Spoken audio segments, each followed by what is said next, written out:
Hello dear friends, welcome to the official YouTube channel of the Home Academy। JKSSB female supervisor examination के लिए food science and processing आपके syllabus unit 5 में mention किया गया है।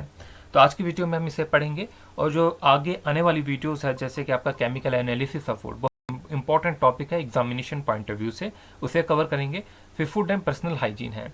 अब देखिए इस सब्जेक्ट को पढ़ने की ज़रूरत क्या पड़ी, हम बिल्कुल बेसिक से पढ़ेंगे। फूड साइंस प्रोसेसिंग को आपके एग्जामिनेशन पॉइंट ऑफ व्यू से ही पढ़ेंगे चीज़ों को, लेकिन थोड़ा सा इंट्रोडक्शन आपके लिए ज़रूरी है फूड साइंस एंड प्रोसेसिंग के रिलेटेड। चलिए मैं स्टार्ट कर लेता हूँ। फूड क्या होता है? फूड हर वो चीज़ जिसे स्वेलो किया जाता है, निकलते हैं आप उसको और उसके बाद डाइजेशन होता है, वो एसिमिलेट होती है आपके ब्लड में और वो डिफरेंट बॉडी के पार्ट्स में पहुंचाई जाती है ब्लड के थ्रू। तो ये जो है हमारी बॉडी को क्या करते हैं, नरिश करते हैं। अब देखिए जो भी आप चीज़ खाते हैं, चाहे वो सॉलिड है चाहे वो लिक्विड है। अगर मैं लिक्विड की बात करूँगा, आप सपोज पानी लेते हैं, ठीक है, उसे पानी जो है ये भी आप जो है आप सेफ ड्रिंकिंग वाटर ही लेते हैं। और ये जो है गवर्नमेंट जो है आपके घरों तक जो है पोर्टेबल जो ड्रिंकिंग वाटर है तो वो पहुंचाती है। अब देखिए जो ड्रिंकिंग वाटर होता है वो जनरली कहाँ से, रिवर से वगैरह, पंप्स वगैरह से जो है वो आता है, लेकिन वो पीने के काबिल नहीं होता है। उसमें बहुत से बैक्टीरियाज होते हैं, उसकी ऑर्डर वैसी नहीं होती है, उसका कलर भी अगर हम देखते हैं, अगर बारिश होती है तो कलर भी इतना अच्छा नहीं होता है कि आप समझेंगे कि मैं इसे पी लूँ। तो जो हमारा जो है पब्लिक हेल्थ इंजीनियरिंग डिपार्टमेंट, तो उस पानी को पीने के काबिल बनाते, उसकी ट्रीटमेंट करते हैं, उसकी टर्बिडिटी जो गवर्नमेंट की स्पेसिफिकेशंस है, कुछ रेगुलेशंस है कि ये स्टैंडर्ड हो जो है वो होने चाहिए, ही पानी पीने के काबिल है। वो सारे पैरामीटर्स को देखकर जो है पानी को पीने के काबिल बनाया जाता है कि इसमें फ्लोरीन का कंटेंट ना होना चाहिए, कैल्शियम इतना होना चाहिए, उसकी टर्बिडिटी ऐसी होनी चाहिए, उसका ऑर्डर ऐसा होना चाहिए। तो ये सारी चीज़ें देखी जाती हैं। लेकिन अगर हम फूड की बात करते हैं, अब फूड जो है हमारा जो भी हम खाते हैं, अब ये फूड जो है भी बिल्कुल साफ़ होना चाहिए, सेफ़ होना चाहिए। सेफ़ फूड की बात करते हैं हम, ठीक है। सेफ़ फूड अगर नहीं होगा तो फूड पॉइजनिंग भी हो सकती है। आए दिन आप सुनते हैं न्यूज़ों में खराब खाना खा लिया था किसी ने, ठीक है। तो इस तरीके से जो है हमारा जो साइंटिस्ट है, फूड साइंटिस्ट जो है, उनके दो काम है। एक तो जो किसान जो प्रोड्यूस कर रहे हैं फूड, ठीक है, वो इतना सफिशेंट है कि वो उस एरिया को तो कंप्लीट कर रहा है, उस एरिया के लोगों की जो है नीड को तो कंप्लीट कर रहा है, लेकिन उनकी प्रोडक्शन इतनी ज़्यादा है कि वो दूसरे एरिया में भी जो है पहुँचे, तो उनको प्रिजर्व करेंगे ताकि जो है वो दूसरे एरियाज तक भी पहुँचे। दूसरी बात यह है कि हम जो है प्रिजर्व करते हैं, हम चाहते हैं कि जो सपोज मैंगो का सीज़न है, अप्रैल से अगस्त तक अगर मैंगो का सीज़न है, हम चाहते हैं उसे दिसंबर में भी खाना, हम चाहते हैं उसको फेब में भी खाना। तो हम उसे जो है फ्रेश मैंगो तो नहीं खा पाते, लेकिन उनकी प्रिजर्वेशन हमने की है, हमने उनको ड्राइड मैंगोज में या मैंगो के जूसेस में, तो ये सारी चीज़ें काम किया हुआ है। तो ये भी इम्पोर्टेंट है। तो यहाँ पर हम जो है सब्जेक्ट को स्टार्ट करते हैं और जानेंगे कुछ इंपॉर्टेंट सारी चीज़ें जो भी इससे रिलेटेड होगा आपके एग्जामिनेशन पॉइंट ऑफ व्यू से। तो फूड टेक्नोलॉजी की डेफिनेशन सबसे पहले जानते हैं। फूड टेक्नोलॉजी क्या है? फूड टेक्नोलॉजी है application of the food sciences. Application है, फूड साइंस की एप्लीकेशन है to the selection, preservation, processing, packaging, distribution and use of the food. Food science क्या होता है? फूड साइंस जो होता है is the study of the physical, biological and chemical makeup of food. Food science में हम जो है वो क्या स्टडी करते हैं? किसी भी फूड की फिजिकल मेकअप, उसका बायोलॉजिकल मेकअप, उसका केमिकल मेकअप जो है वो फूड का हम स्टडी करते हैं। और हम ये जानते हैं जो फूड जो है खराब हो रहा है, उसका जो डिटोरेशन हो रहा है वो किस वजह से हो रहा है, and the concept underlying the food processing. और फिर हम यहाँ से ये पता लगाते हैं कि इस फूड की प्रोसेसिंग जो है वो कैसे की जाती है। फॉर एग्जाम्पल मैं एप्पल की बात करता हूँ। एप्पल जम्मू कश्मीर में उगता है। अब एप्पल का जो सीज़न है, ठीक है, वो एप्पल का सीज़न जो है माना जाता है कि जुलाई से जो है वो अवेलेबल होना शुरू हो जाते हैं और जो है कुछ महीने रहता है। लेकिन जो है हमने कोल्ड स्टोरेज बनाई है।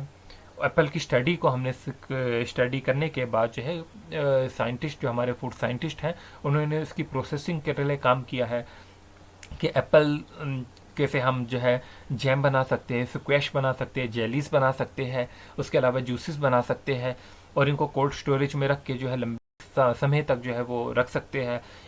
इनकी शेल्फ लाइफ को हमने बढ़ाने की जो है वो कोशिश की है। हमने इनका एक्सपोर्ट भी किया है डिफरेंट डिफरेंट कंट्रीज में, जो है हम इनको लेके जा रहे हैं। किस वजह से जो है ये सारा जो है वो जो है वो कामयाब हुआ? इसी फूड साइंस की वजह से। हमारे साइंटिस्ट ने जो है इस पे काम किया, इनकी शेल्फ लाइफ को बढ़ाने की जो है कोशिश की। एप्पल जो है 2 दिनों में जो है ख़राब नहीं हो रहे, इनकी शेल्फ लाइफ बढ़ाई, इनके लिए कोल्ड स्टोरेज जो है वो बन गई।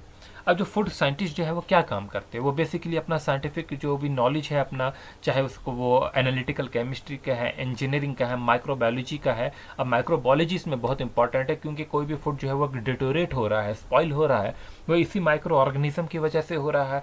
तो इसकी स्टडी को करना कि उनकी ग्रोथ हम कैसे रोकें, जैसे कि हम जनरली मिल्क होता है तो इसको बॉईल करते हैं माइक्रो ऑर्गेनिज्म की ग्रोथ को रोकने के लिए।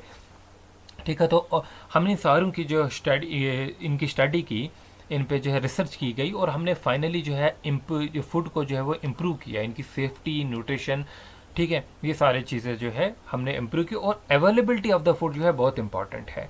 ठीक है, कि हमने जो है इस फूड को जो है हर रीजन तक जो है पहुंचाया, चाहे उसका सीज़न है नहीं है सीज़न, लेकिन हमने ये कोशिश की अपनी जो साइंटिफिक टेक्निक्स थी उनकी मदद से जो है इसकी शेल्फ लाइफ बढ़ाकर जो है हमने इसको डिफरेंट डिफरेंट कंट्रीज तक जो है पहुंचाया, उन रीजन्स तक पहुंचाया जहां पर वो फूड अवेलेबल भी नहीं था।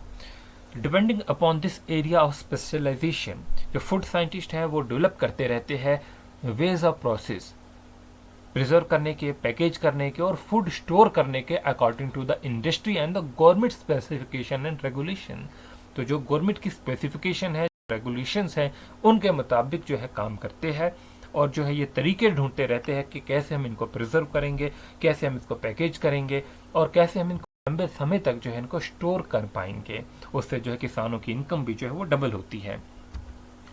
अब जो फूड प्रोसेसिंग है, इसमें बेसिकली क्या किया जाता है, ट्रीटमेंट किया जाता है फूड सबस्टेंस को। ट्रीटमेंट हम इस तरीके से करते हैं कि उनकी प्रॉपर्टीज़ को चेंज करते हैं, उनकी क्वालिटी को भी जो है वो इम्प्रूव करते हैं, और make it functionally more useful. ठीक है, तो हम इसको फंक्शनली जो है मोर यूजफुल भी बनाते हैं।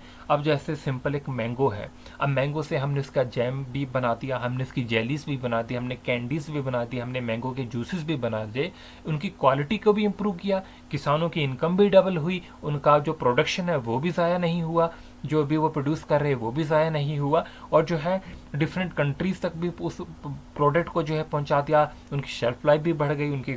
ठीक है, तो ये सारी चीज़ें जो है वो फूड प्रोसेसिंग में आती है। अब फूड प्रोसेसर क्या काम करता है, वो रॉ मटेरियल्स लेता है, जो कि एनिमल्स का भी हो सकता है, वेजिटेबल्स का भी हो सकता है, मैरीन मटेरियल्स भी होते हैं, उनको ट्रांसफॉर्म करता है किसमें, एडिबल प्रोडक्ट में, through the application of labour, machinery, energy and scientific knowledge. Food manufacturing जो है एक मास प्रोडक्शन है फूड प्रोडक्ट्स का। रॉ मटेरियल से जो है हम रॉ मटेरियल से जो है फूड टेक्नोलॉजी के प्रिंसिपल यूज करके इनका प्रोडक्शन जो है बहुत मास लेवल पे जो है वो किया जाता है। अब हम इंडिया में इसका देखते हैं कि इंडिया जो है इसमें जो है फूड प्रोसेसिंग जो सेक्टर है इसका क्या योगदान है। एक तो हमारी इकोनॉमी में जो है ये 13% जो है वो कंट्रीब्यूट कर रहा है, 13% जो एक्सपोर्ट कर रहे हैं हम। ठीक है, तो वो फूड प्रोडक्ट्स है। आप जानते हैं कि जम्मू कश्मीर के भी कुछ प्रोडक्ट अभी जो है दुबई में, अबू धाबी में जो है वो मिडल ईस्ट तक जो है पहुंचे हैं, जो कुछ प्रोडक्ट जिनको जीआई टैग भी मिला है। तो वो किस वजह से जो है वो ये हो पाया, इसी फूड प्रोसेसिंग सेक्टर की वजह से। ठीक है, डिफरेंट मेगा फूड जो है वो पार्क्स भी जम्मू कश्मीर में भी खोले गए हैं, जिससे कि पुलवामा में भी खोला गया है एक। और इसी तरीके से जो हमारी इन्वेस्टमेंट हो रही है अभी जो है इंडिया में जो है वो 6% जो है वो फॉरेन डायरेक्ट इन्वेस्टमेंट जो है इससे रिलेटेड है। फूड सेक्टर इसकी इंडस्ट्रियल इन्वेस्टमेंट इसमें हो रही है। तकरीबन जो है 4 बिलियन जो है 2014 से जो है वो $4 बिलियन जो है 2014 से जो है 2020 के बीच में जो है इसमें फॉरेन डायरेक्ट इन्वेस्टमेंट आई है फूड सेक्टर में। अभी मैं जैसे जम्मू कश्मीर की बात करूंगा, फूड सेक्टर्स में जैसे पेप्सी को जो है यहाँ पर काम कर रहा है, डाबर यहाँ पर काम कर रहा है। ठीक है, इसी तरीके से गोदरेज वाले भी जो है यहाँ पर काम कर रहे हैं। तो ये इन्होंने जो है वो फूड प्रोसेसिंग सेक्टर में जो है जम्मू कश्मीर में इन्वेस्ट किया हुआ है। तो ये एक्सपेक्ट किया जाता था कि 2024 तक जो है 9 मिलियन जॉब्स जो है इस सेक्टर में होगी, और जो है इंडिया जो है वो 2030 तक जो है बन जाएगा वर्ल्ड का, दुनिया का 5वां largest consumer of food and food technology, क्योंकि हाउस होल्ड जो है कंजप्शन जो है यहाँ पर 4 गुना हुई है। इस सेक्टर की बात करूंगा तो इस यहाँ पर इमेंस जो है वो पोटेंशियल होगा। देखिए, हम एमसीक्यूज भी आपके करेंगे, जैसे कि क्वेश्चन आपके पास है, एमसीक्यू है, with what purpose is the government of India promoting the concept of mega food parks? Government of India जो है मेगा फूड पार्क्स की जो है वो बनाती जा रही है, उसे प्रमोट कर रही है। और आप जानते हैं कि यहाँ पर भी जो है डिफरेंट डिफरेंट एडवर्टाइजमेंट जो है वो होर्डिंग्स लगाई गई थी कि आइए जम्मू कश्मीर में जो है इन्वेस्ट कीजिए, और यहाँ पर फूड पार्क्स जो है बनाए गए थे। तो 3 फूड पार्क जो है बन गए थे। अब यहाँ पर देखें क्यों बनाए जा रहे थे, to provide good infrastructure facility for food processing industry.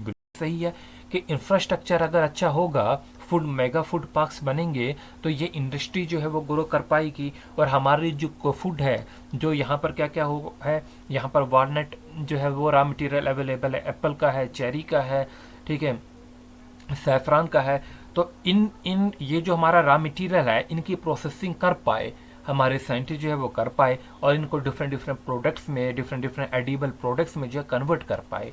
तो यहाँ पर जो है एक जब ये इंफ्रास्ट्रक्चर अवेलेबल होगा तो ये सारा जो है मुमकिन है।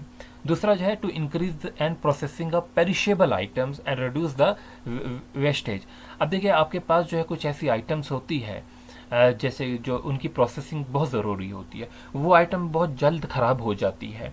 ठीक है, जो पेरिशेबल आइटम्स होती है जो बहुत जल्द ख़राब हो जाती है। अब जैसे कि टमाटर है, ठीक है, आप देखते हैं कुछ दिनों में जो है वो ख़राब होना शुरू हो जाते हैं अगर आप उन्हें जो है रेफ्रिजरेटर में नहीं रखेंगे।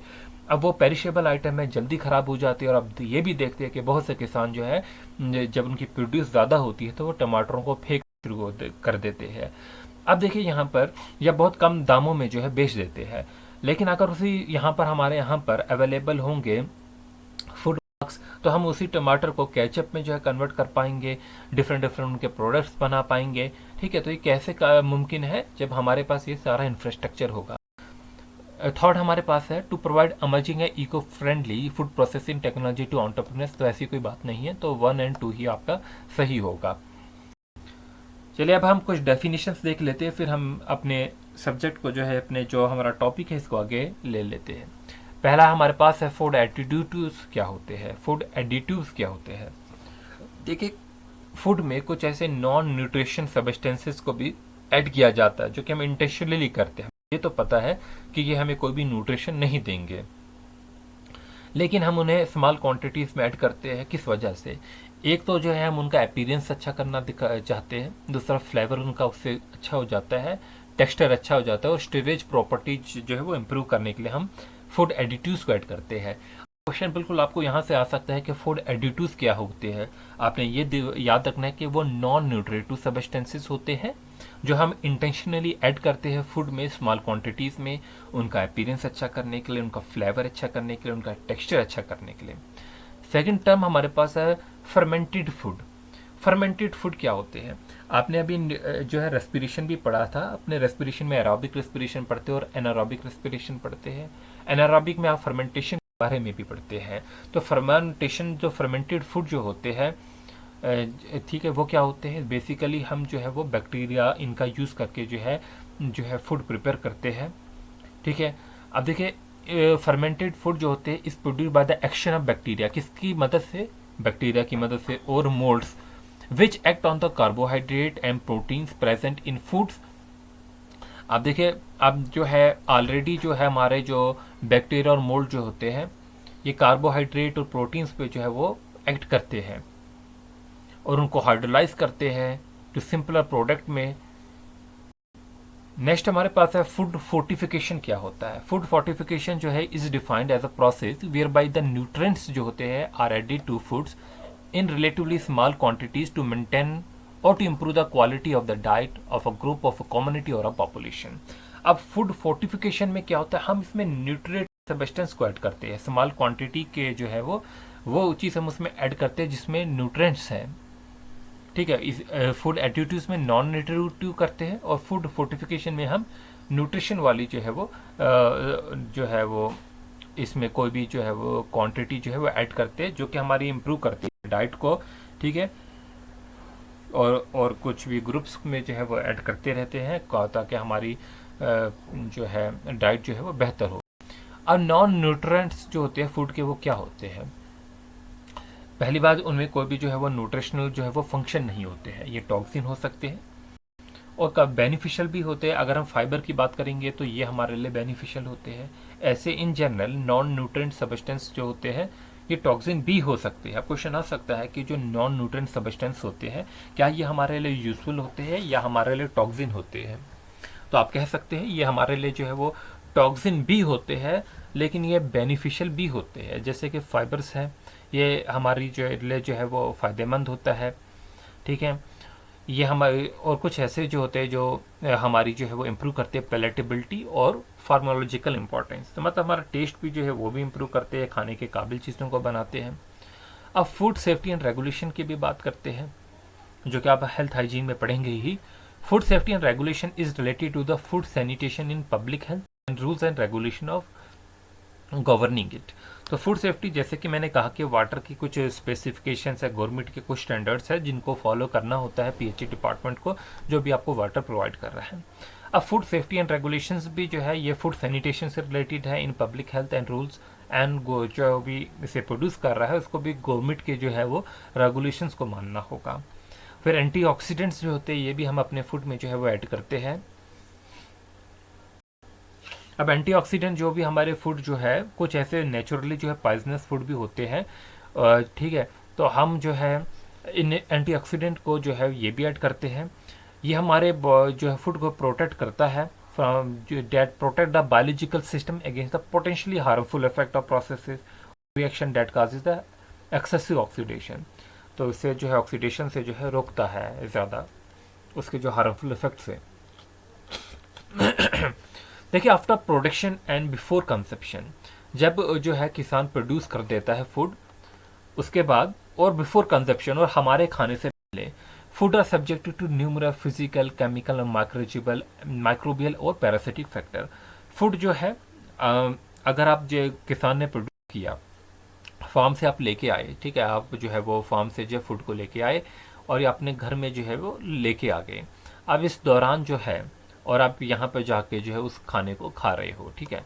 अब देखिए ये कोई टाइम लैप्स है, इस टाइम के दौरान यहाँ से जो यहाँ तक टाइम है, इस टाइम तक जो फूड रखा होता है इसमें कुछ फिजिकल, केमिकल और माइक्रोबियल फैक्टर जो है इफेक्ट करते हैं, बिल्कुल करेंगे, ठीक है।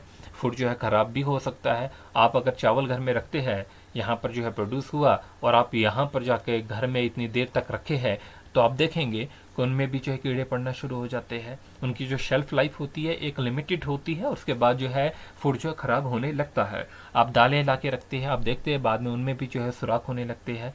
तो ये सारी चीज़ें जो है आप देखते हैं इनमें स्पॉइल होना शुरू हो जाते हैं, ठीक है। और अगर आप ये चीज़ें खा लेते हैं तो बाद में फूड पॉइजनिंग होती है, आप में डिजीजेज जो है होती है। तो जो भी आप खाएंगे वो हेल्थी डाइट खाएंगे, बैलेंस डाइट भी आप पढ़ते हैं, ठीक है, तो उसके बारे में भी समझेंगे। अब देखिए चलिए आगे मैं डिस्कस कर ही लूँगा। To prevent this and to prepare food for immediate और future use, it require processing, preservation and storage. तो इस वजह से हम जो भी फूड लाते हैं उनकी प्रोसेसिंग ज़रूरी है, प्रिजर्वेशन भी ज़रूरी है और उनकी स्टोरेज भी ज़रूरी है। तो 3 पार्ट है, पीपीएस है, ठीक है। एक प्रिजर्वेशन उनकी ज़रूरी है, प्रोसेसिंग ज़रूरी है और स्टोरेज भी ज़रूरी है। आप देखते हैं जो भी हम राइस लाते हैं, आटा लाते हैं घरों में, उनको एयर टाइट कंटेनर में रखते हैं। क्यों रखते हैं एयर टाइट कंटेनर में? ताकि वो जो है वो ख़राब ना हो पाए, जल्दी ख़राब ना हो। ख़राब कैसे होता है जल्दी? तो जब वो एक्सपोजर जो उनका एटमॉस्फेयर से रहता है, मॉइस्चर से रहता है, तो जल्दी फूड ख़राब होता है, इसलिए हम एयर टाइट कंटेनर में रखेंगे। फिर प्रिजर्वेशन की अगर बात करते हैं, आप देखते हैं अचार वचार आता है, उनको उनका जो है प्रिजर्वेशन क्या होता है, साल्ट ऐड कर कर, ऑयल ऐड कर कर, या हमारे पास जैसे सपोज मैं कीवी का ले लेता हूँ, ठीक है। अब कीवी एक फ्रूट है, आप देखते हैं कि कीवी जो है वो ड्राइड कीवीज भी जो है वो मिल रही होती है। अब ड्राइड कीवीज कैसे बनाई जाती है? यही कीवीज है, इसको काट कर जो है हम प्रिजर्व करते हैं इसको, ठीक है। इसको हम पहले बॉईल करते हैं, जैसे कि मैंने इतनी बॉईल कर दी है कीवीज। इसमें फिर शुगर का जो है सिरप बना के जो है वो डाला जाता है। अब शुगर जो है इसमें ऐड किया जाता है, तो शुगर एक नेचुरल प्रिजर्वेटिव का काम करता है। साल्ट भी जो है एक नेचुरल प्रिजर्वेटिव है। इसे ड्राई किया जाता है, इसमें कलर जार डाला जाता है ग्रीन, और फिर जो है इतना इसे जो है बाद में सुखाया जाता है, तो ये हम जो है वो ड्राई कीवीज बन जाती है। फिर जो है ये मार्केट में और महंगी बिकती है, ठीक है। जो फ्रेश कीवी है उससे भी ज़्यादा जो है महंगी बिकती है। और दूसरा फ़ायदा ये हो जाता है कि पूरे साल जो है वह अवेलेबल जो है ये रहती है। अब जो फूड जो है for consumption should be of proper appearance. अब जो भी जो है फूड जो है वो उसका एक प्रॉपर अपीयरेंस होना चाहिए। फूड जो भी आप खाते हैं, आप देखते हैं कि उसका अपीयरेंस अच्छा होगा तो ही आप खरीदेंगे। उसका कलर अच्छा होना चाहिए। आप बनाना लेने जा रहे हो, बनाना बहुत काले हो गए, आप नहीं खरीदेंगे। ठीक है, उनका अपीयरेंस जो है वो एक अच्छा होना चाहिए, जूसीनेस होना चाहिए।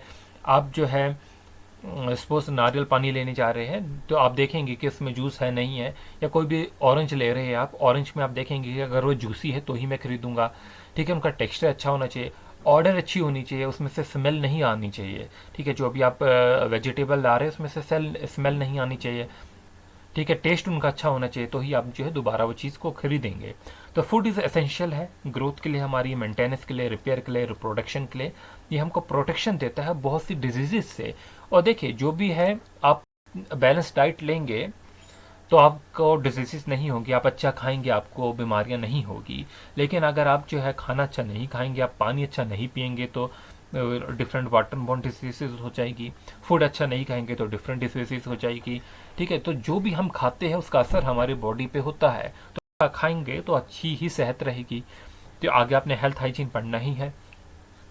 Food are compose different kind of nutrient, और ये माना जाता है बहुत से जो है न्यूट्रेंट है वो तकरीबन 100 के आसपास जो न्यूट्रेंट्स फूड में होते हैं। जो जनरली हम पढ़ते हैं वो कौन कौन से, एक तो कार्बोहाइड्रेट्स है, प्रोटीन्स है, फैट्स है, मिनरल्स है, विटामिन है, वाटर्स है।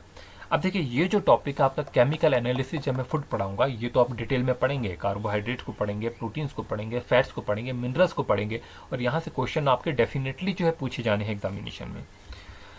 अब देखिए ऑब्जेक्टिव जो है हमारे फूड स्टडी करने का, फूड साइंस को पढ़ने का और उसकी प्रोसेसिंग को क्यों पढ़ रहे हैं हम। पहली जो है वो retention of the nutritive value है। अब जो भी चीज़ आप प्रिजर्व कर रहे हैं, जिसकी भी आप स्टोरेज जो है लाइफ बढ़ा रहे हैं, उसकी न्यूट्रिशन वैल्यू जो है वो रिटेन रहनी चाहिए। ये नहीं है कि आपने इसे उसको प्रिजर्व कर दिया, उसकी न्यूट्रिशन वैल्यू ही खत्म कर दी, अब उसको खाने का या ना खाने का कोई फ़ायदा नहीं। दूसरा जो है वो पैलेटेबिलिटी है। जो भी आप खाएंगे जब आप टेस्ट लेंगे उसका वो भी बेहतर होना चाहिए, उसे पैलेटेबिलिटी कहेंगे हम। डाइजेस्टिबिलिटी की अगर बात करते हैं कि फूड जो होता है हाई इन फैट, जो फैट में ज़्यादा होते हैं, usually stay in the stomach for longer time. ठीक है, proteins next, then carbohydrate least. तो डाइजेस्टिबिलिटी जो है ये भी एक इम्पॉर्टेंट है कि आप जो है जानते हैं कि कुछ ऐसा ना खाया जाए जिससे स्टोमिक में पेन हो। तो सारे फूड जो फैट जिसमें ज़्यादा होता है वो हमारे स्टोमिक में ज़्यादा देर तक रहते हैं, प्रोटीन्स उसके बाद वो कार्बोहाइड्रेट जो है वो सबसे कम रहते हैं। तो ये भी क्वेश्चन बनते हैं जो अब हम पढ़ेंगे कार्बोहाइड्रेट या केमिकल एनालिसिस ऑफ फूड में, तो इस टाइप के क्वेश्चन करेंगे। फिर इकोनॉमी है, बिल्कुल डेफिनेटली इकोनॉमी बहुत इंपॉर्टेंट है। जो हम प्रोसेसिंग करते हैं किसानों की, उससे इनकम तो डबल होती ही है।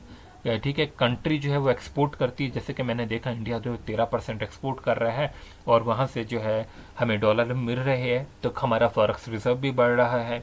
ठीक है, ट्रेड भी हो रही है, फॉरेन कंट्री से रिलेशन भी बन रहे हैं, हम उनको एक्सपोर्ट अपना फूड का जो है सप्लाई कर रहे हैं, तो इकोनॉमी बेहतर होती है। अब मैंगो है, आम है, उनका सीज़न जो है 3 से 4 मंथ का है। जब हम उसी मैंगो का जो है जैम बना रहे हैं, हम उसका अचार बना रहे हैं, ठीक है, हम उसकी जेली बना रहे हैं, हम स्क्वैश बना रहे हैं, तो आप ये देखेंगे जो है किसानों की इनकम होगी। चलो जो मैंगो बिक गए, फ्रेश मैंगो बिक गए, जो नहीं बिके तो वो प्रोसेसिंग यूनिट में जाके जो है उनका अचार बनेगा, जेलीज बनेगी, तो किसानों की इनकम डबल होगी। अब to make the food safe and wholesome, तो ये बहुत इंपॉर्टेंट है। ठीक है, इसमें हम कौन कौन से फूड को जो फैक्टरों को कंसीडर कर रहे हैं। Food that are naturally contain poisonous substance, कुछ ऐसे फूड्स होते हैं जिसमें पॉइजनस सब्सटेंस होती है, तो हमें उसे भी जो है सेफ बनाना है। Food contaminated with pathogenic microbes, जिस खाने में जो है माइक्रोब्स, उसे भी साफ बनाना है। ठीक है, तो ये सारे जो है हम देखेंगे आगे, इन्हें डिटेल में पढ़ेंगे। अब आती है बात प्रिजर्वेशन की, कि प्रिजर्वेशन जो है कैसे किया जाता है फूड को। देखिए हम सभी जानते हैं we know that balance diet.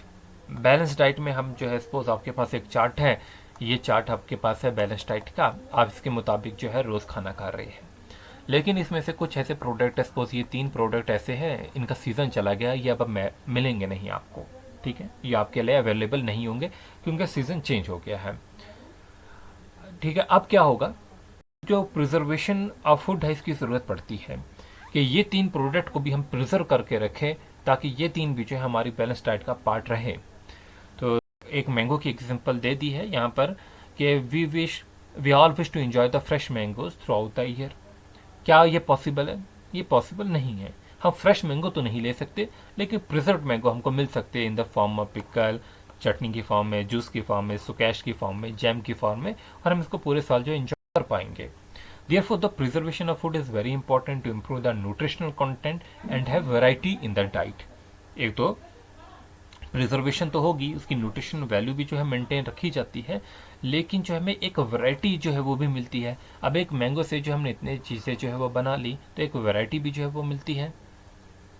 ठीक है, अब हमें ये तो देखना ही है कि आप ये देखिए कि आप अपने घर में जो भी आप वेजिटेबल्स होती हैं उनको सुखाया जाता है, उनको प्रिजर्व रखा जाता है सीजन के बाद भी, जब ताकि हम उनको कंज्यूम कर पाए। लेकिन बात यह है कि हम पहले ये तो समझे कि फूड स्पाइलेज जो है वो क्यों होता है, फूड स्पाइल ही क्यों होता है, जो कि आपके एग्जामिनेशन पॉइंट ऑफ व्यू से इंपॉर्टेंट रहने वाला है। यहाँ से एमसीक्यूज डेफिनेटली पूछा जा सकता है। सिंपली अगर हम बात करते हैं फूड स्पाइलेज का मतलब क्या होता है, कि food is no longer fit for eating, कि वो फूड जो है अब इस्तेमाल के काबिल नहीं है, खाने के लायक नहीं है। अगर हम खाएंगे तो कुछ ना कुछ नुकसान ज़रूर होगा। जैसे कि हम देखते हैं कि अगर हम ब्रेड को जो है रेफ्रिजरेटर से बाहर रखते हैं, कुछ दिनों के बाद उस पर एक स्पंजी ग्रोथ हो जाती है। ठीक है, जो कि वाइट रंग की भी हो सकती है, ग्रीन और ब्लैक कलर की होती है, जिसे हम क्या कहते हैं, एक मोल्ड कहते हैं। क्या कहते हैं? मोल्ड कहते हैं। जब ये मोल्ड जो है ब्रेड पे आ जाता है, तो ये ब्रेड जो है स्पॉइल हो चुकी है due to the growth of mould, और ये अनफिट हो चुकी है कंजप्शन के लिए। तो अगर आप खाएंगे तो कुछ ना कुछ प्रॉब्लम हो सकती है उससे। लाइकवाइज अगर आप दाल जो है वो घर में पकाते हैं या वेजिटेबल, और आप उसे जो है कुछ टाइम के लिए रख देते हैं रेफ्रिजरेटर से बाहर, तो आप देखेंगे उस दाल में जो है स्मेल होना शुरू हो जाती है और बबल्स से जो है बनना शुरू होते हैं। क्यों? क्योंकि यहाँ पर फर्मेंटेशन होना शुरू हो गई है, और ये दाल, ये वेजिटेबल जब खाने के काबिल नहीं रही है। अब देखिए फूड जो है उसे हम कब कहते हैं स्पॉइल। अब डेफिनेशन आपकी क्या बनेगी, अगर जो है फूड ने अपना कलर जो है चेंज कर लिया। ठीक है, अगर फूड अपना कलर चेंज करता है और ये बैड स्मेल देना शुरू कर देता है, तो मतलब यहाँ पर फर्मेंटेशन के साइंस आपको दिखने शुरू हो चुके हैं। बबल्स जो है वो दिखने शुरू हो चुके हैं फूड पर, और यहाँ पर मोल्ड की ग्रोथ जो है ये भी शुरू हो गई है। अब रीज़न क्या होते हैं हमारे फूड स्पॉइलेज के? 3 रीज़न जो है बेसिकली है। पहला जो है वो माइक्रो ऑर्गेनिज्म एक रीज़न है, सेकंड आपका एंजाइम है, तीसरा आपका जो है वो इंसेक्ट वॉर्म्स या जो है वो रैट्स जो है वो है। ठीक है, अब इंसेक्ट देखो, माइक्रो ऑर्गेनिज्म तो आप समझते हैं, एंजाइम की एक्टिविटी जो प्रेजेंट होते हैं एंजाइम फूड में, ठीक है, वो भी आप समझते हैं। इंसेक्ट अगर फूड में जाते हैं, जैसे कि राइस रखा हुआ है उसमें छोटे छोटे सफ़ेद रंग के इंसेक्ट वॉर्म्स जैसे होते हैं, काफ़ी देर का बहुत पुराना राइस है, ठीक है, या तो रैट्स होते हैं, ये भी खाने को ख़राब कर देते हैं। ये अक्सर जो है वो फूड स्टोरेज में मिलते हैं आपको। अब फूड स्पॉइलेज जो है हमने ड्यू टू माइक्रो ऑर्गेनिज्म पढ़ते हैं सबसे पहले, कि माइक्रो ऑर्गेनिज्म से फूड कैसे स्पॉइल होता है। देखो माइक्रो ऑर्गेनिज्म बहुत ही छोटे ऑर्गेनिज्म होता है, नाम ही है माइक्रो, आसानी से जो है दिखते नहीं हैं, ये हमारे खाने को तो खराब करते हैं। ठीक है, अब ये क्या कंडीशन है इनकी ग्रोथ के लिए? माइक्रो ऑर्गेनिज्म जो होता है ये हमारे खाने में कब आते हैं? ठीक है, तो इनकी ग्रोथ कब होती है? हमारे जो भी हमने फूड स्टोरेज रखा हुआ है, इनकी ग्रोथ इनके लिए जो है कुछ कंडीशंस होती है। जैसे कि आप कोई भी वेजिटेबल लगाते हैं आजकल, जैसे कि वेजिटेबल जो है लोग लगा रहे होते हैं, उसके लिए एक प्रॉपर टेम्परेचर की ज़रूरत पड़ती है, एक वेदर कंडीशंस की ज़रूरत पड़ती है, पानी की ज़रूरत पड़ती है। ठीक है, तो माइक्रो ऑर्गेनिज्म जो होते हैं इनकी ग्रोथ के लिए प्रॉपर कंडीशंस की जो है, प्रॉपर जो है वो एक अप्रोप्रिएट जो है वो कंडीशंस की ज़रूरत पड़ती है इनकी ग्रोथ के लिए। अब जैसे कि फूड है हैविंग हाई मॉइस्चर कंटेंट, पहला वो क्या है किसमें जो है माइक्रो ऑर्गेनिज्म जल्दी ग्रो होते हैं, वो फूड पहला हमारा है वो फूड जिसमें हाई मॉइस्चर कंटेंट होता है। जैसे कि टमाटर है, जल्दी ख़राब हो जाते हैं। आप देखेंगे टमाटर में ज़रा भी अगर कट लग जाए तो उसमें वाइट वाइट जो है वो माइक्रो ऑर्गेनिज्म की जो ग्रोथ दिखती है। ठीक है, बेसिकली मोल्ड यहाँ पर भी बनना शुरू हो जाता है। पोटैटो जो है ये भी जल्दी ख़राब हो जाते हैं, और ख़ासकर अगर आपने उन पोटैटो की जो बाहर की लायर उतार दी है या टमाटर की बाहर की लायर उतार दी है तो जल्दी ख़राब हो जाएगा। Year surrounding the food contain micro organism, कुछ ऐसे फूड होते हैं अगर वो हवा के कंडक्ट में आते हैं, कोल्ड स्टोरेज मतलब ये जो एयर टाइट कंटेनर से बाहर आ जाते हैं तो वो जल्दी ख़राब हो जाते हैं, उन पर माइक्रो ऑर्गेनिज्म जो है वो ग्रो होना शुरू हो जाते हैं। ऐसे फूड जिसको हम लंबे समय तक जो है रूम टेम्परेचर पे रखते हैं। आप देखते हैं, आप पालक पकाते हैं रूम टेम्परेचर पे ही अगर आप रखे रहे उसे, तो उसमें से बदबू आना शुरू हो जाती है और वो येलो हो जाती है। Skin of fruits and vegetable getting damage. आप सेब की ही एग्जांपल लीजिए।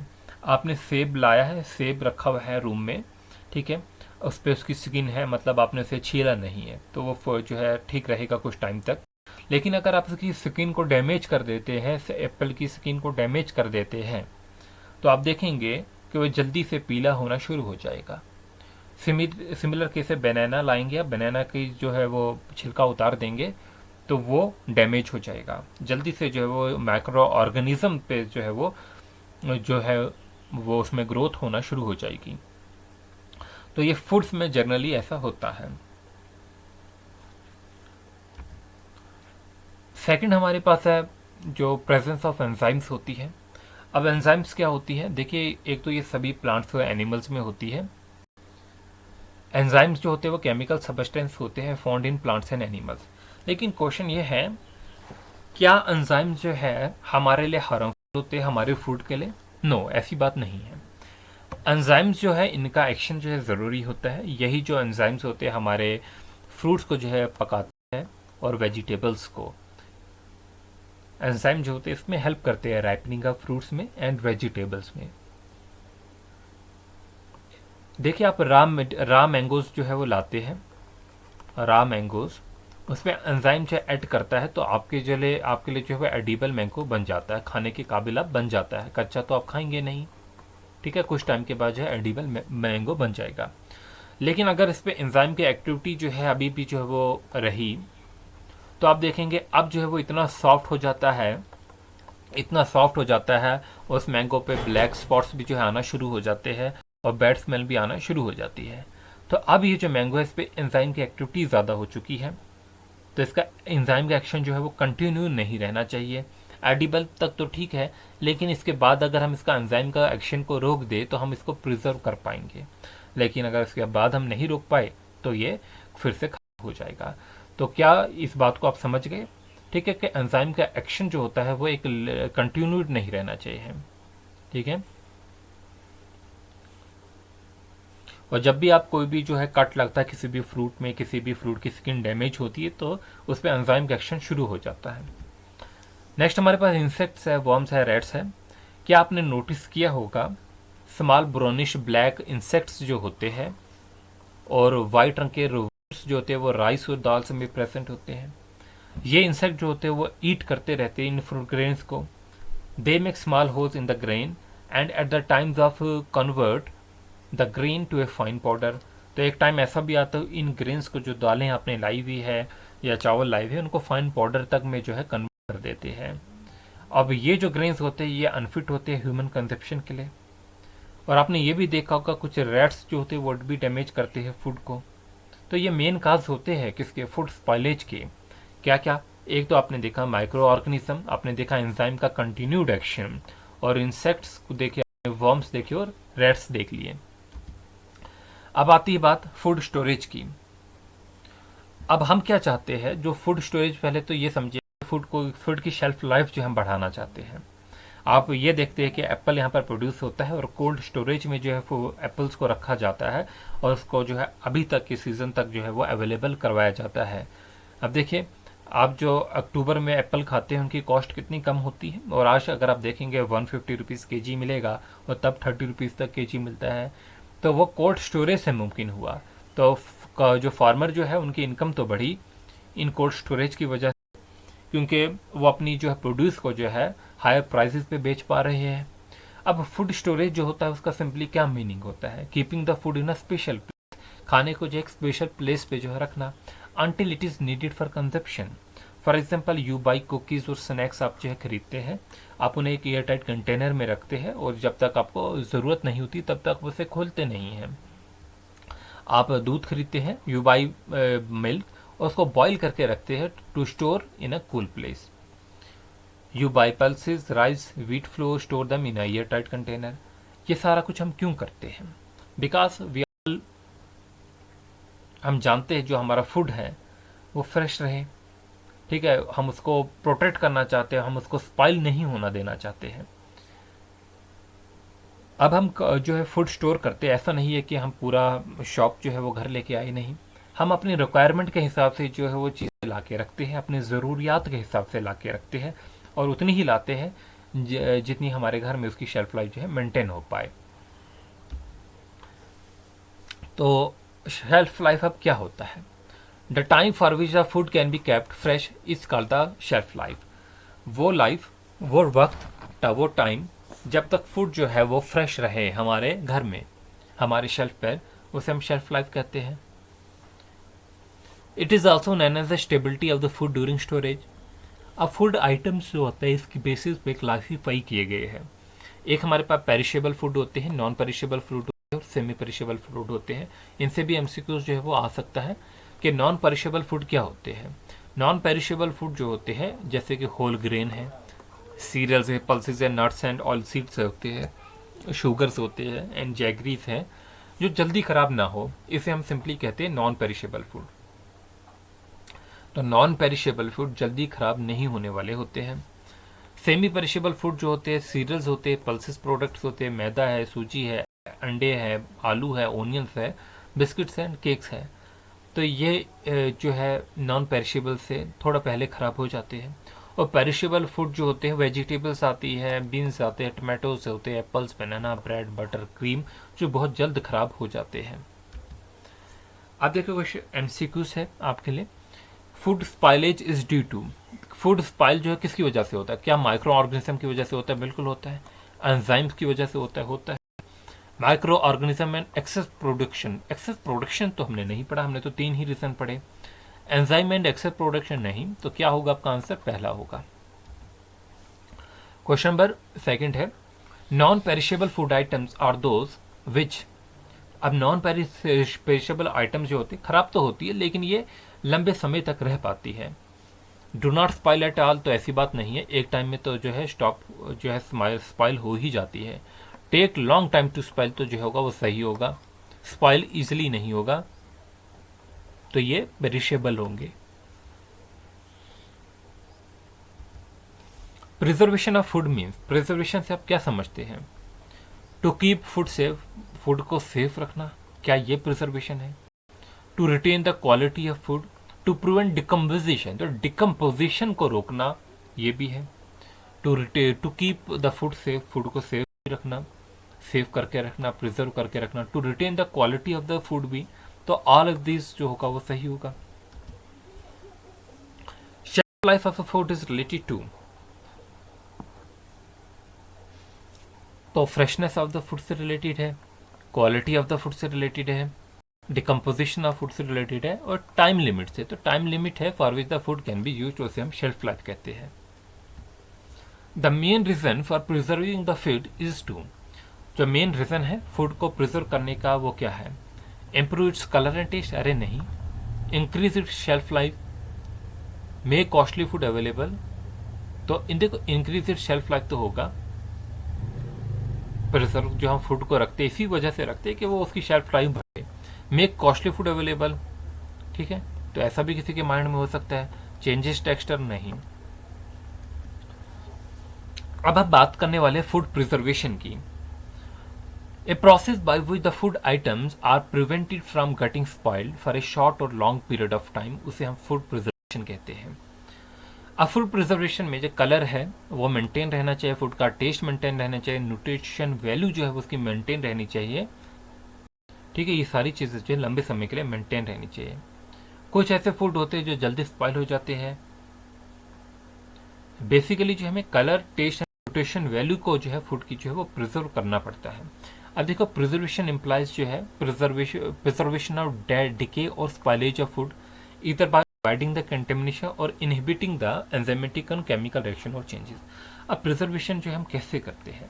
पहली बात जो है फूड को हम रोकते हैं कि वो स्पॉइल ना हो, ठीक है। अब हम उसको कैसे रोकते हैं? या तो हम उसकी माइक्रो ऑर्गेनिज्म की ग्रोथ को रोक लेते हैं, या उसकी एंजाइम की जो एक्टिविटीज को रोकते हैं, इसमें कोई भी केमिकल रिएक्शन ना हो पाए। तो it helps to increase the shelf life of food and thus food can be stored for future use. अब प्रिजर्वेशन जो है क्या काम करता है, it takes care of the excess produce. तो पहली बात, जो एक्सेस प्रोड्यूस कर रहा था किसान जो है उसका टेक केयर करेगा कि उसकी एक्सेस प्रोड्यूस को जो है बचा कर रखेगा, या डिफरेंट डिफरेंट प्रिजर्व करके हम उसे डिफरेंट जो है जगहों पे भी भेज पाए। Preservation variety to our meals. जैसे मैंने मैंगो बोला, मैंगो से हमने कितनी चीज़ें बना दी, मैंगो जैम बना दिया, पिकल बना दिया, चटनी बना दी, जेलीज बना दी, स्क्वैश बना दिए, जूस बना दिया। तो वैरायटी ऑफ जो है वो मील्स हमें देता है। Preservation of food item send to places where they are not grown. अब जैसे जो है बने जो हमारे पास ऐसी जो है सपोज नारियल पानी है, कोकोनट है, अब हाँ जम्मू कश्मीर में नहीं ग्रो होता लेकिन साउथ इंडिया में ग्रो होता है, तो यहाँ पर जो है उसको भेजना मुमकिन होता है किसकी वजह से, प्रिजर्व फूड आइटम्स की वजह से। ठीक है, तो ये डिफरेंट प्लेसेस में जो है डिफरेंट सीजन में तक में जो है मिल जाता है। प्रिजर्वेशन ऑफ फूड जो है मेक जो transportation and storage of food easier. अब इसकी वजह से ट्रांसपोर्ट भी जो है आसान हो गया है, फूड का स्टोर करना और इजी करना। अब जैसे देखिए टमाटो है, ठीक है, टमाटर को जो है एक जगह से दूसरी जगह जो है वो ट्रांसपोर्ट करना काफ़ी मुश्किल होगा। लेकिन अगर यहीं पर जो है वो केचप है, इसको स्टोर करना जो है आसान होगा, इसको ट्रांसपोर्ट करना जो है वो आसान होगा, तो ये भी जो है वो आसान हो पाया है। अब प्रिंसिपल्स क्या होते हैं फूड प्रिजर्वेशन के लिए। अगर हम मिल्क की बात करते हैं, हम मिल्क को क्या करते हैं, बॉईल करते हैं, तो हम इसको प्रिजर्व कर पाते हैं दूसरे लंबे समय के लिए। लेकिन हम ऐसा क्यों करते हैं, हम मिल्क को बॉयल क्यों करते हैं, हम इसका टेम्परेचर को रेस क्यों करते हैं, क्योंकि हायर टेम्परेचर पे जो हमारे माइक्रो ऑर्गेनिज्म है ये सर्वाइव नहीं कर पाते। This is one of the principle of the food preservation. तो ये जो बॉइलिंग होता है, हीट करना, ये भी एक प्रिंसिपल है प्रिजर्वेशन का। दूसरे हमारे पास है killing the micro organism, preventing और delaying the action of the micro organism, stopping the action of enzyme. तो ये सारे जो है वो मेथड है प्रिजर्वेशन के, तो यही तो हम पढ़ने वाले हैं। पहला आता है किलिंग ऑफ माइक्रो ऑर्गेनिज्म। देखो हम ऑलरेडी जानते हैं कि बॉयल हम करते हैं मिल्क को किस वजह से, कि हम उसमें माइक्रो ऑर्गेनिज्म को जो है वो जो है मार पाए। तो हम क्या करते हैं, हीट जो है वो अप्लाई करते हैं शॉर्ट ड्यूरेशन के लिए to kill only undesirable micro organism that is those which can spoil the food stuff. तो it is done while pasteurising the milk. तो ये मिल्क पॉस्चराइजेशन के वक्त किया जाता है। आप घर में जो है कुकिंग करते हैं फूड की, आप जो खाना पका के रखते हैं, तो फिर आप दोबारा उस खाने को भी गर्म करते हैं कि खाना जो है जल्दी जो है ख़राब ना हो पाए। फिर जो है कैनिंग की अगर हम बात करते हैं, जो आप सील्स में टिन्स के जो केन्स में जो चीज़ें फूड आइटम्स को जो है वो सील करके भेजते हैं, उस केन में जो सील करते हैं आप, उससे पहले आप जो है वो हीट करते हैं। हीट इसलिए करते हैं ताकि माइक्रो ऑर्गेनिज्म जो है वो ग्रो ना कर पाए, फिर उसको टाइट जो है वो कर लेते हैं। अब the action of micro organism can be delayed और प्रिवेंटेड इन मैनी वेज। अब जो एक्शन होता है माइक्रो ऑर्गेनिज्म का, हम इसे प्रिवेंट तो करते हैं और इसे हम डिले भी कर सकते हैं। अब देखिए इसमें बहुत से ऐसे मेथड है, चाहे हम प्रिजर्वेटिव की मदद से करें या जो है नेचुरल तरीके से। लाइक जैसे कि हम प्रोवाइड करते हैं ए प्रोटेक्टिव कवरिंग। ए प्रोटेक्टिव कवरिंग जो होती है वो क्या करती है, एंट्री को रोकती है माइक्रो ऑर्गेनिज्म की। ठीक है, दूसरी बात है रेसिंग द टेम्परेचर। अब जैसे कि प्रोटेक्टिव कवरिंग है, आप सिंपल आप देखिए एक एप्पल है, एप्पल पे एक प्रोटेक्टिव कवरिंग लगी हुई है, वो जल्दी खराब नहीं होगा, नेचुरल कवरिंग है। लेकिन अगर उसमें कोई कट पड़ जाता है तो उस जगह से वो खराब होना शुरू हो जाएगा। फिर रेजिंग द टेम्परेचर की बात करते हैं, हम उसे हीट करते हैं फूड आइटम्स को।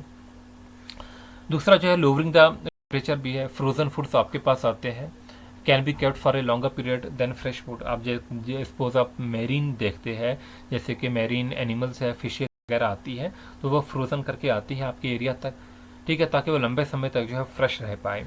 फिर एडिंग केमिकल्स की मैं बात करूँ, अब केमिकल जैसे कि सोडियम जो है बेंजोएट जो है, और पोटेशियम जो है वो मेटाबाइसल्फाइड जो है, इन दो केमिकल्स का भी हम यूज़ करते हैं। ये भी जो है माइक्रो ऑर्गेनिज्म की ग्रोथ को रोकते हैं, और इसी को आप याद रखेंगे, इन्हें जो हम प्रिजर्वेटिव्स कहते हैं। दीज केमिकल्स, अब मैं बोलूँ आपको वो दो केमिकल्स के नाम बताइए जो प्रिजर्वेटिव में पड़े, तो sodium benzoate and potassium metabisulphite. MCQs में पूछा जा सकता है, तो याद रखेंगे कि इंपॉर्टेंट है। अब सेकंड आपके पास रहता है stopping the action of enzyme. Enzyme के एक्शन को स्टॉप करना। देखिए एंजाइम जो होते हैं also cause the food spoilage. मैंने आपको ये बताया है कि नेचुरली हमारे फूड में जो एंजाइम होते हैं एक लिमिट तक तो ठीक है कि वो जो है हमारे फूड को जो है वो हमारे फ्रूट्स को जो है वो राइप करते हैं, उन्हें जो है कलर देते हैं उनका, बट उसके बाद जो है वो डिकेइंग उनको डिके करना उनको स्टार्ट कर देते हैं। ये किस वजह से होता है? एंजाइम की वजह से होता है। फूड स्टफ जो होते हैं will be prevented from being spoiled. अब वो कैसे जो होता है, एंजाइम के एक्शन को रोकना होगा। अब एंजाइम का जो एक्शन होता है हम माइल्ड हीट ट्रीटमेंट से को रोक पाते हैं। जब हम किसी भी इसे इसे जो है कैनों में भर रहे होते हैं, या जो भी स्टील हमारे जो है जिनमें हमने इसको डालना है, स्टील केन्स में, हम इसको फ्रीज करते हैं। वेजिटेबल्स को जो है हॉट वाटर में डिप करते हैं और एक्सपोज करते हैं इनको स्टीम में फॉर ए फ्यू मिनट, और इसी को जो है वो जो है ब्लांचिंग कहते हैं। अब क्वेश्चन आपके पास आ सकता है व्हाट इज़ ब्लांचिंग। तो ब्लांचिंग क्या होता है? जो आपके जो वेजिटेबल्स है उनको डिप करते हैं हॉट वाटर में, और उसके बाद जो है आप उसको स्टीम में जो कुछ मिनट्स के लिए रखते हैं। When you heat the milk you are not only killing the microorganisms present in it but also stopping the action of enzyme. This extent is shelf life. तो बॉइल करने से क्या होता है, इसकी शेल्फ लाइफ जो है वो बढ़ती है। अब देखो, हम घरों में भी जो है फूड को प्रिजर्व करते हैं। कैसे करते हैं? पहला तो exposing food to low temperature, exposing food to high temperature, using preservatives और डिहाइड्रेटिंग फूड। डिहाइड्रेटिंग का मतलब जो है आप वेजिटेबल्स को ड्राई सुखाते हैं ना, जैसे कि राजमा है, राजमा की फलियां जो होती है, बीन्स जो होती हैं, इनको काट के जो है सुखाया जाता है ताकि हम इन्हें जो है विंटर्स में भी जो है यूज़ कर पाए। अब देखिए, सपोज जो हमारे फ्रोज़न फूड्स आते हैं, बड़े बड़े कंटेनर्स में जो फ्रोज़न फूड्स आते हैं, उसमें आइस होती है, वो फ्रीज होते हैं। तो एक प्रोसेस होता है थॉविंग। थॉविंग जो होता है वो प्रोसेस होता है removal of ice from the frozen food. तो इस टर्म को भी याद रख लेंगे। अब आप हाई टेम्परेचर देते हैं, हाई टेम्परेचर से आप क्या समझते हैं और किस तरीके से जो है इस हाई टेम्परेचर से फूड जो प्रिजर्व होता है? देखो, micro organism and enzyme are destroyed at high temperature, thus food is safe and does not spoil. Do all organism get killed by increasing temperature? क्या सारे ऑर्गेनिज्म जो है वो मर जाते हैं टेम्परेचर इंक्रीज करने से? नहीं, ऐसा नहीं होता है। कुछ ऐसे ऑर्गेनिज्म जो भी होते हैं जो मरते नहीं हैं और फिर वो फूड को स्पाइल करते हैं जैसे ही टेम्परेचर कम होता है। तो हमने यहाँ पर दो और मेथड बनाए हैं प्रिजर्विंग फूड को by using the high temperature. एक पास्चराइजेशन होता है और दूसरा स्टेरलाइजेशन होता है। अब पास्चराइजेशन में क्या होता है, यहाँ से आपका एमसीक्यू जो है डेफिनेटली पूछा जा सकता है। When you think of pasteurisation, which food items come to your mind? Yes, of course, बचपन से पढ़े हैं मिल्क पास्चराइजेशन के बारे में। We often heard about the pasteurized milk packets. In this method, food is heated to a high temperature and then quickly cooled. अब यहाँ पर क्या होता है, पास्चराइजेशन में बिल्कुल हीट किया जाता है, ठीक है, तो तेजी से हीट किया जाता है, उसी वक्त अचानक से जो है क्विकली जो है इसको कूल भी किया जाता है फूड को। तो इस वजह से जो माइक्रो ऑर्गेनिज्म होते हैं वो चेंज इन टेम्परेचर को जो है वो बेयर नहीं कर पाते हैं, ठीक है, इसको विस्टैंड नहीं कर पाते हैं और जो डिस्ट्रॉय हो जाते हैं। लेकिन कुछ और माइक्रो ऑर्गेनिज्म जो है फिर भी जो है वो सर्वाइव कर पाते हैं। फिर हमने एक और मेथड बनाया sterilisation. This is done to prevent any spoilage of food item due to micro organism. What does the word sterilisation means? It means free from any living organism. तो सिंपली स्टरलाइजेशन का मतलब है कि कोई भी उसमें living organism नहीं होना चाहिए। High temperature used in this method destroy all the micro organism in the food. अब फूड आइटम्स जो होते हैं they are to the high temperature for longer period and in some cases under pressure. तो यहाँ पर जो है वो टेम्परेचर को तो हाई किया ही जाता है और साथ में जो है वो प्रेशर की बात की गई है। स्टरलाइजेशन में प्रेशर की बात की गई है कि अंडर प्रेशर जो है फूड को जो है वो लंबे समय के लिए रखा जाता है। जैसे कि प्रेशर कुकर में जब आप खाना बनाते हैं, ठीक है, टेम्परेचर भी है और साथ में जो है उसे प्रेशर में भी रखा है। तो इस तरीके से माइक्रो ऑर्गेनिज्म मर जाते हैं। यूज ऑफ प्रिजर्वेटिव्स की बात करेंगे। अब हमारे पास नेचुरल प्रिजर्वेटिव्स होते हैं, जैसे कि हम यूज करते हैं साल्ट को, शुगर को, लेमन जूस को, विनेगर को, ऑयल एंड स्पीसीज को, इसको हम नेचुरल प्रिजर्वेटिव्स कहते हैं।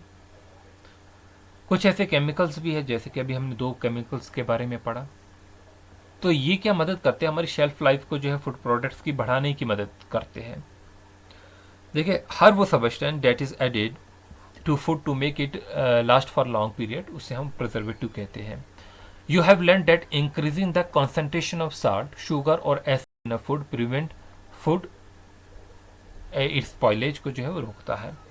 साल्ट, शुगर, एसिड जो होते हैं ये एक्ट करते हैं एज अ प्रिजर्वेटिव।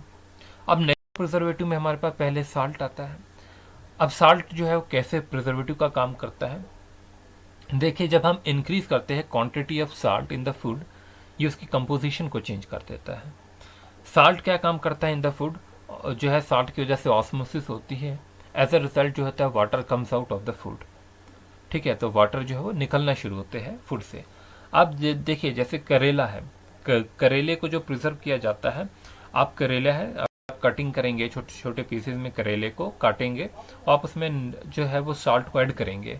आप देखेंगे जैसे आप ऐड करते हैं साल्ट में, थोड़ा सा उसे निचोड़ेंगे तो आप देखेंगे कितना ज़्यादा उसका सारा पानी जो है वो कड़वाहट उसकी बाहर निकल जाती है, उसका पानी बाहर निकल जाता है।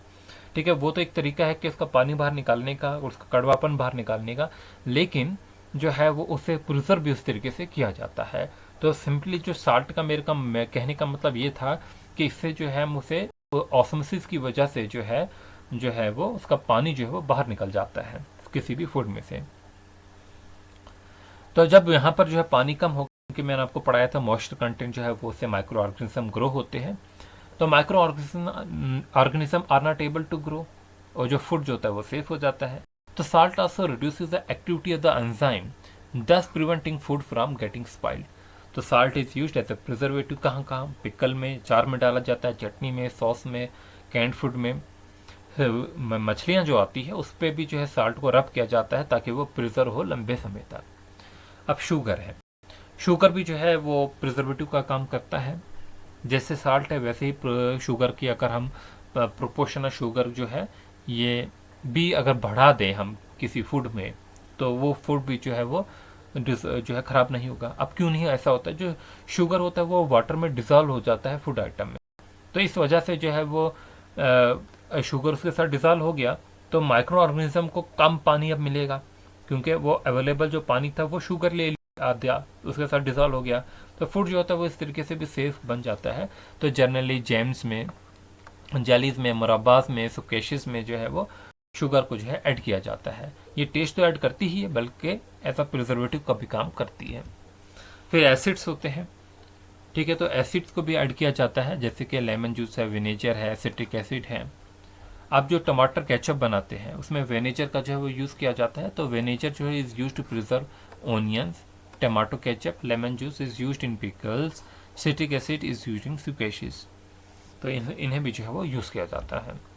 अब ऑयल, स्पाइसेस जो है इन्हें भी यूज़ किया जाता है, जैसे कि आप देखेंगे मस्टर्ड पाउडर को जनरली यूज़ किया जाता है, टर्मरिक को यूज़ किया जाता है, रेड चिलीज़ को यूज़ किया जाता है। आप पिकल्स में, अचारों में जो है वो ऑयल्स डालते हैं, और उस तरीके से जो है आप माइक्रो ऑर्गेनिज्म को प्रिवेंट करते हैं कि उसकी ग्रोथ जो है वो ना हो पाए। जो ऑयल जो होता है, ऑयल की जो प्रोटेक्टिव कवरिंग होती है वो प्रिवेंट करती है contact of micro organism with the food, hence they can not spoil the food, और ये प्रिवेंट करती है contact of air with food, hence micro organism can not grow and spoil the food. फिर dehydration होता है, जहाँ पर आप जो है वाटर को जो है वो रिमूव करते हैं और मॉइस्चर को रिमूव करते हैं फ्रॉम फूड से, जैसे कि लीफी वेजिटेबल्स होती है, मेथी को, पुदीना को, कोरिएंडर को, जो है कॉलीफ्लावर है, ग्रेप्स है, आंवला है, ठीक है, ओनियंस है, राम मैंगोस होते हैं, इन सारों को हम ड्राई करते हैं। और कुछ ऐसे फ्रूट्स जो होते हैं उनको कुक भी किया जाता है, इनके कुक करने के बाद जो है ड्राई किया जाता है, जैसे कि पोटैटो चिप्स है।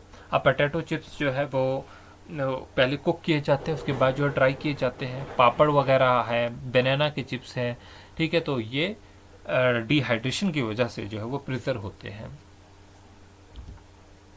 तो इस वीडियो में जो है हमने आज जो है फूड वो साइंस एंड प्रोसेसिंग को तो पढ़ लिया, अब केमिकल एनालिसिस ऑफ फूड को करेंगे, ठीक है। तो होपफुली जो है आप को ये वीडियो पसंद आई होगी। यहाँ पर हमने जो है बेसिक चीज़ों को जो है कवर कर लिया, आपकी अंडरस्टैंडिंग जो है बाकी MCQ जो आप कर ही लेंगे उससे, ठीक है। तो ये आप हमारी वेबसाइट है www.homeacademy.in, इस पर आप विजिट कर सकते हैं, हमारे फेसबुक पेज से जुड़ सकते हैं, इंस्टाग्राम से और टेलीग्राम से। Thanks for watching, wish you good luck.